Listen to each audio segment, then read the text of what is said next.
Before we get started with today's show, I'm here to tell you about Brez Coffee Company, made by gamers for gamers right here on the Gulf Coast in Pensacola, Florida. Do you like light or medium roast? Then try the Necro Medium, Holy Grail Light, or Stamina Boost. Or if you're like me and prefer darker roast, try the Critical Dark or the Coup Slayer Mocha Roast. But what if you can't pick just one? Then try one of their specialty sample packs, perfect for an all-night gaming, or in the case of my fellow filmmakers, an all-night editing session. Forget about all the crappy coffee you've been buying at the grocery store and head on over to brezcoffeeco.com.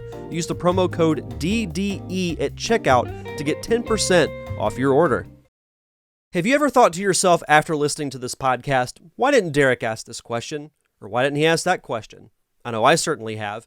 Well, you get the chance to do that if you sign up for my Patreon at patreon.com/DDiamondPodcast. You get the chance to ask guests of the show a question. If you're a fan of the top 5 list, you get the chance to vote on what the topic will be. You also get early access to episodes, accessibility to my film scripts, and so much more. And you can do so by heading over to patreon.com/DDiamondPodcast. And we want to thank our patrons, Tim Spivey and Shannon Williams. Thanks so much for your continued contributions. And now, on with the show.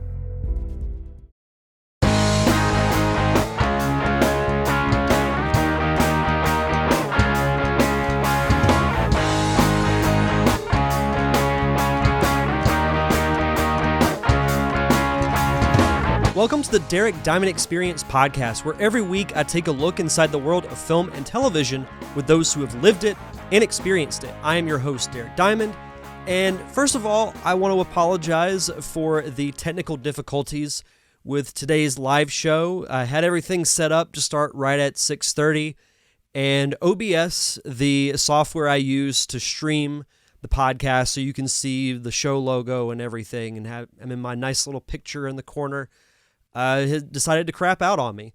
So, Bill's actually watching. So this will be the variant stream then, right? Yeah, absolutely. It kind of fits with today's show. But today is filled with, or I should say this podcast is filled with glorious purpose, because I'm going to be talking about Loki, the series on Disney Plus that just wrapped up. And I've had a lot of fun watching the Marvel shows, and this one especially, that I'll get into in just a bit. But, you know, I remember when WandaVision came out back in January, because I haven't really discussed these series at length on the show. I've dabbled a little bit. I don't think I talked about WandaVision at all. I know I talked a little bit about the John Walker character from Falcon and Winter Soldier, but I didn't do like a season review or a preview or anything like that. And I talked about my predictions for the Loki finale, which for the most part I was not correct on. I was kind of right, but for the most part I wasn't. But when these shows were announced, I was looking forward to them in the sense that I thought it would be something a little different than the movies. You know, when WandaVision came out, they had the teasers with the sitcom setting and everything, and you're thinking, well, how is this going to work? And that unfolded the way it did, and I actually thought WandaVision, is it perfect? No, but I really enjoyed the sense of like a different direction that Marvel was going in, and I thought the story was really creative in the way they presented the sitcom setting and why it was the way it was. Falcon and Winter Soldier was a little slow to get started, and it really felt like typical, I don't want to say cookie cutter, but typical Marvel show. But I enjoyed it for what it was. You know, I thought the first 3 episodes were a little slow, but other than that, I thought the last 3 were really good. I think seeing Anthony Mackie show up as Captain America in the finale was awesome. I thought his speech was great. Some say it was a little preachy and unnecessary, but I personally enjoyed it quite a bit.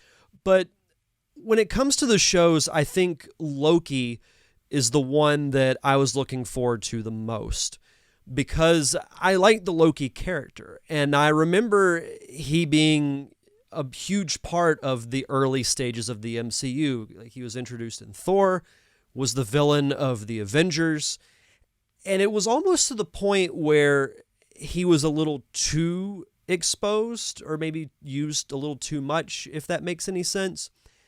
We didn't see him for a bit other than being in the Thor movies.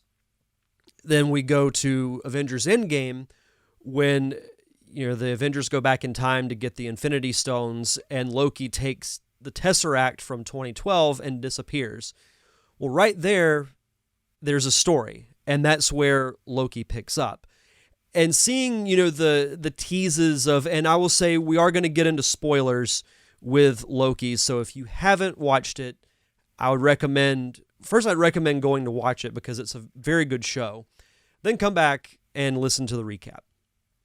But Loki, to me, had, I think, the most intrigue when it was announced because we had a feeling that it was going to deal with time travel, maybe the multiverse, because the multiverse has been talked about now for months upon months, especially when Disney acquired the rights to 20th Century Fox and the rights to the X-Men and all of those properties. So in a way, almost everything is canon now, and the finale kind of showed that because, I don't want to get into the show in chronological order, but I did want to kind of give, my overall thoughts on the series as a whole, some things I liked about it, some things I didn't like about it, and those who are watching live, and I know we're still having some technical issues, so my apologies for that. We'll see, because Facebook's saying we're having trouble playing this video.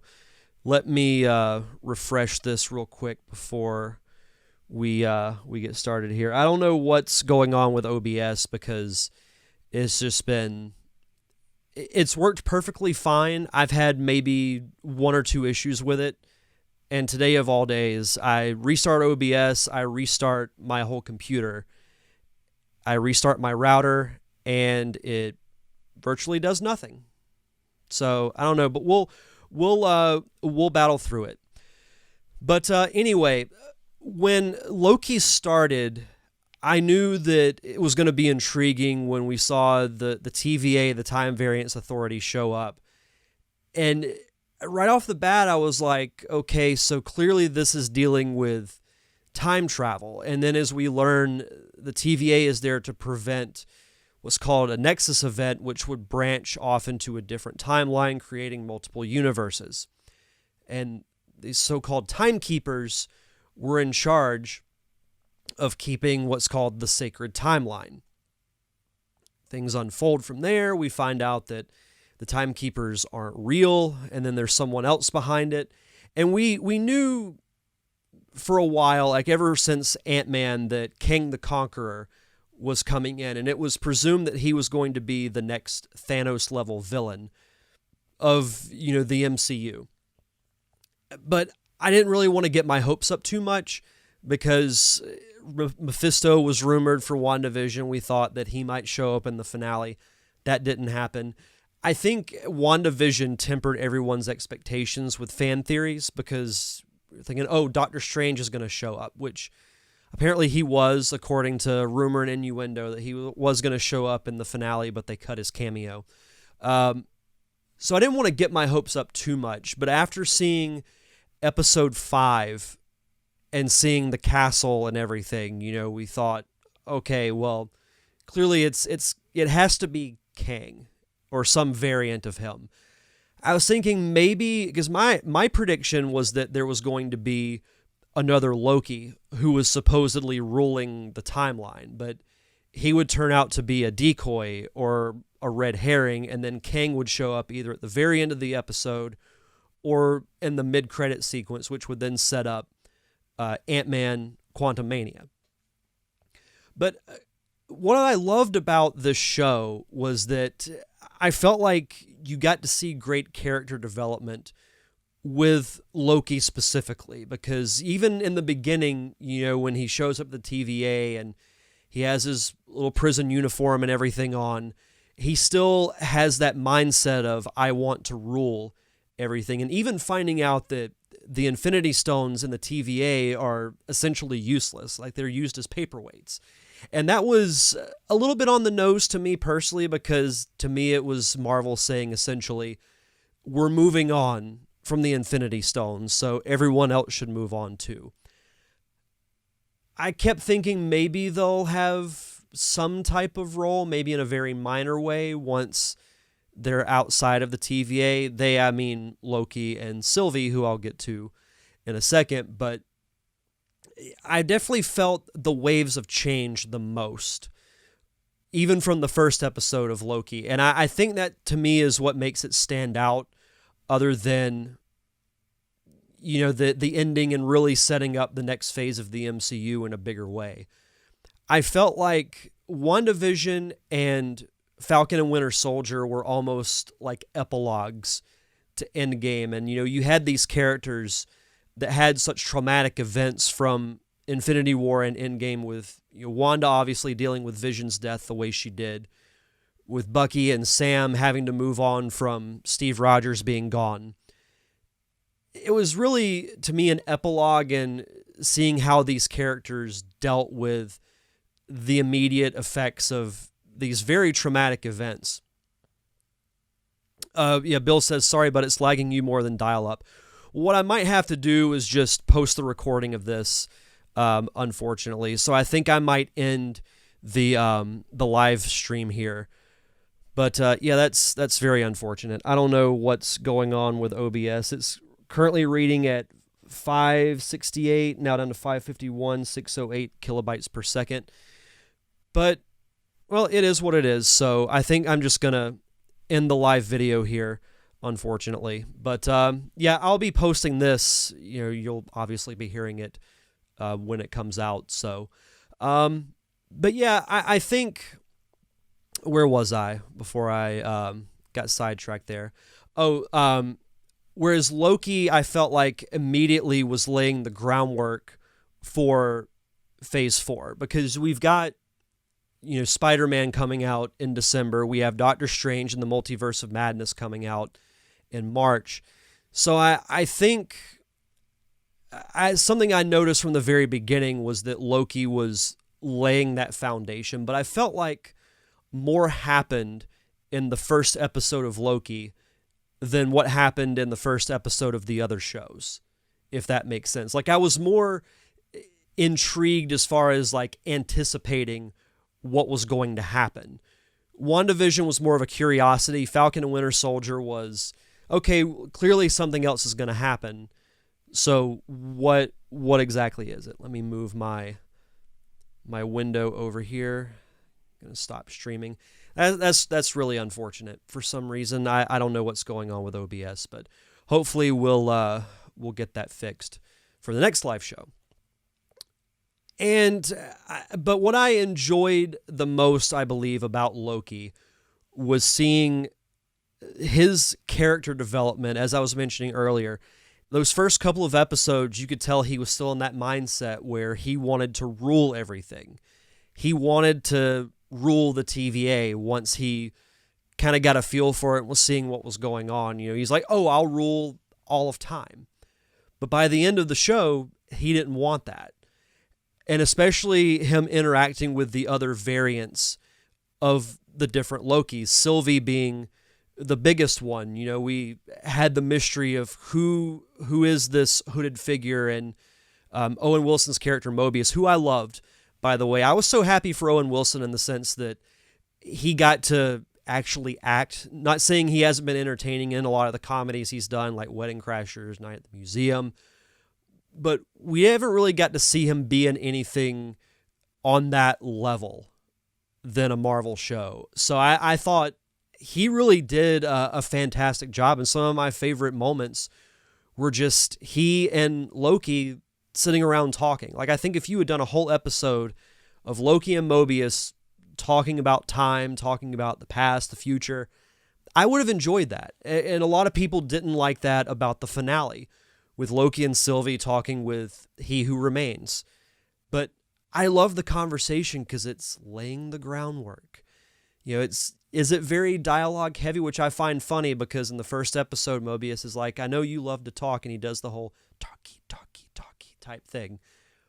The last episode was mostly talking, but I loved it. I loved laying the groundwork for what we're going to get with the final, not the final episode, but with the future of the MCU. Now, I do have some reservations. Well, first, let me go into some of my favorite moments from Loki, and then I'll get into some things that concern me about the new direction that Marvel's going in. First of all, loved Owen Wilson, loved his interaction with Tom Hiddleston. I also liked Sylvie quite a bit. I enjoyed to me, what was a very interesting and very odd romantic relationship is kind of how it turned out.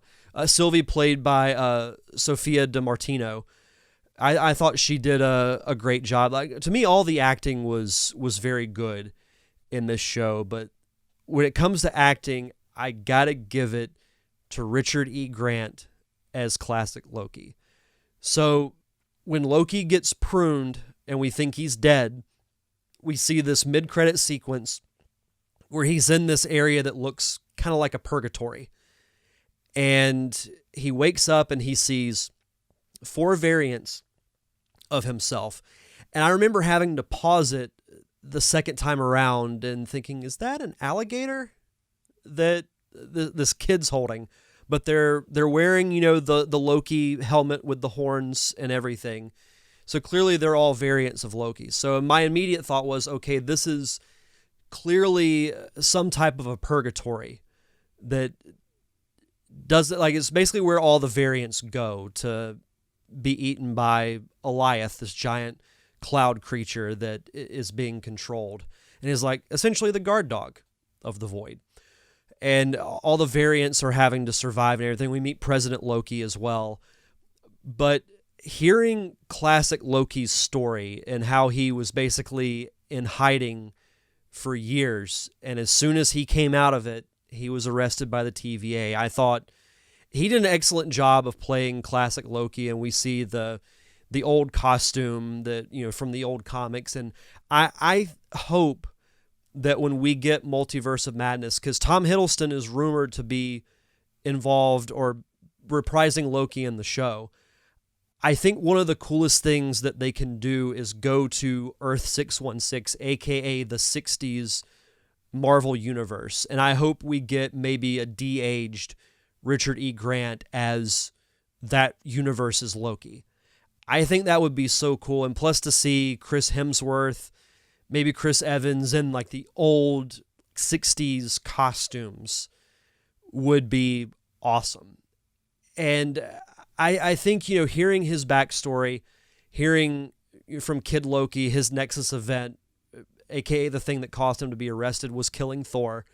And of course, Alligator Loki just steals the entire show. And I want the Alligator Loki pop like right now. I wish I had it right here on this panel here to display. I'm thinking about changing up the set a little bit where like the panels will still be here, but I kind of want to have maybe some shelving to put, a couple of pops, maybe some props and things like that. I don't know. Let me know what you guys think as far as what I should do with that. But yeah, overall, I thought Loki was great. It's been, I've watched the finale now twice, watched the next to last episode twice. I just think it was all so well done, from casting to the set design. I was even coming home from work today and prep for the show. I listened to the score, and the score to me, and I'm looking to see who. Natalie Holt wrote the score for this show. Everything from, the Loki theme song that has kind of that creepy Twilight Zone-esque kind of feel to it was awesome. And hearing the end credits when we get to the finale, which I'm about to touch on, but the whole dun dun bum bum bum bum, like it just drew me in. And that's what I love about musical compositions or scores. They can really change the feeling of an entire scene, and they set the mood.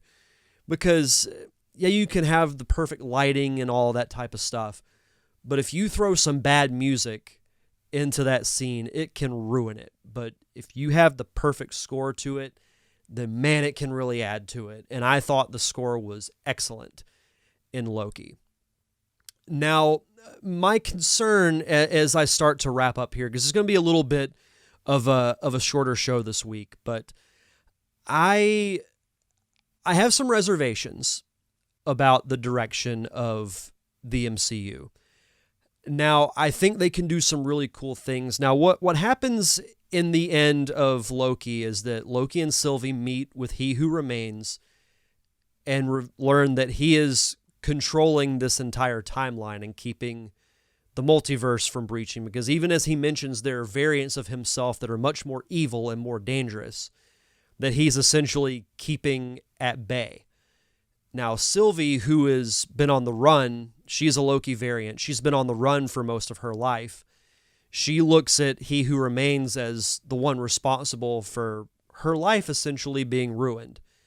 So after a fight with, I call him Loki Prime, she sends him back to the TVA and kills He Who Remains. And with his dying breath, he says, "I'll see you soon." And we see the timeline branch off and the multiverse is born. So we are officially out of the Infinity Saga and the multiverse saga is born. Or as I like to call it now, the Marvel Cinematic Multiverse. Now, Loki, when he goes back to the TVA, he tries to find Mobius, who has also escaped the void, to explain to him that someone very dangerous, or variants of someone very dangerous, is on the way. And Mobius has no idea who he is. He's asking you, like, what division are you from? Like, clearly you're from analytics, so where'd you get this information? Who are you? I don't know who you are.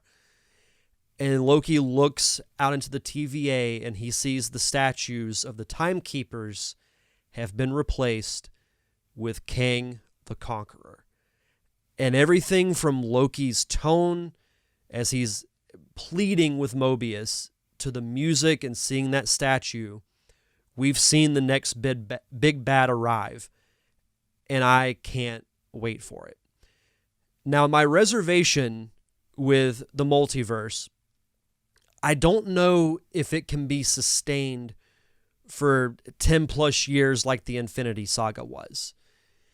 I foresee Doctor Strange being one that wants to bring the timeline back together, whereas Wanda will not. And Loki, I think, will be kind of caught in the middle of everything. Because all this leads into Spider-Man No Way Home, where it's been rumored that we're going to see villains from the previous incarnation of the Spider-Man movies, and we might see Tobey Maguire and Andrew Garfield themselves playing variants of Spider-Man. Now, to me, there's no doubt that that's going to happen. Like, I will be shocked beyond belief if those two don't come back. And then with Multiverse of Madness, clearly we're going to the multiverse, and Wanda is going to have much more of a role in that. I think Multiverse of Madness is where you can do some really cool things, where you can have Doctor Strange go to the old Fantastic Four universe, where they could bring back Chris Evans as the Human Torch. I mentioned Earth 616 with the 60s versions of the Marvel heroes. You can even, if you wanted to go really obscure, you could go back to the 2003 Hulk, or maybe it was 2003 Daredevil and 2004 Hulk. It was either 03 or 04 when that Hulk movie came out with Eric Bana, and you have Eric Bana reprise his role of Bruce Banner. I think that would actually be really cool. Now, my ultimate dream is that they do a cameo from Hugh Jackman as Wolverine. Whether that'll happen, I don't know. I also think this is how they bring in Deadpool to the MCU. But what do you do after that? Like, how far do you go with the timelines? How much do you go with having these alternate versions? And I know they'll do different versions of Kang, or at least I think they will. But where do you go from there? That's my big concern. And I would love to hear, what you all think. Definitely respond in the comments below. Would love to interact with some of you. And I hate that the live show crapped out on me, because I'd love to hear everyone's thoughts on what's going to happen and everything. But overall, still, granted, I have my reservations about what's going to happen with the future. I think in short term is great. I just wonder how long they're going to keep up the multiverse and how do they keep it from being too complicated and too confusing for casual viewers. Because I think something they're going to have to do in Spider-Man is they're going to have to explain a little bit about what happened with the timeline. Because you're going to have those who didn't watch Loki or didn't watch Falcon and Winter Soldier or WandaVision. So I think you're going to have that at some point. But loved Loki, easily my favorite of the 3 Marvel shows. I'm excited for more shows, to be perfectly honest. Granted, I'm intrigued what they're going to do with the next couple of movies, but Spider-Man, Doctor Strange, and now Thor, Love and Thunder are the ones that I'm looking forward to the most. And of course, Guardians 3, but that's a little farther down the line. But I'll be curious as to how they integrate Shang-Chi and the Eternals into what's going on and where it fits into this new timeline or timelines. Who knows? But thank you all for listening to the show. I apologize for it being a little bit of a shorter one, but work's been kind of crazy, and having to balance a hectic work schedule with things going on in my personal life and still doing this show, doing Nerd Cave Retro, it's been a bit of a challenge, but there's about a little over a month left of the season. So things will get back to normal around late August into September. So I appreciate you all being patient.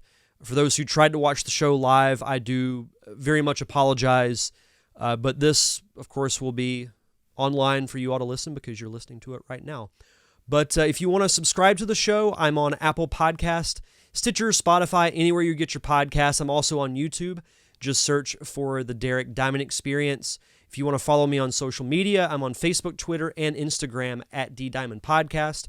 If you want to follow me on Patreon, sign up at patreon.com/DDiamondPodcast for early access to episodes, chance to vote on show topics, and so much more. You also get early access to my new watch-along series that I'm doing every month. There's a really good one out now with myself and my friends Jason Robbins and Wally Phelps. We watch the original Teenage Mutant Ninja Turtles movie from 1990.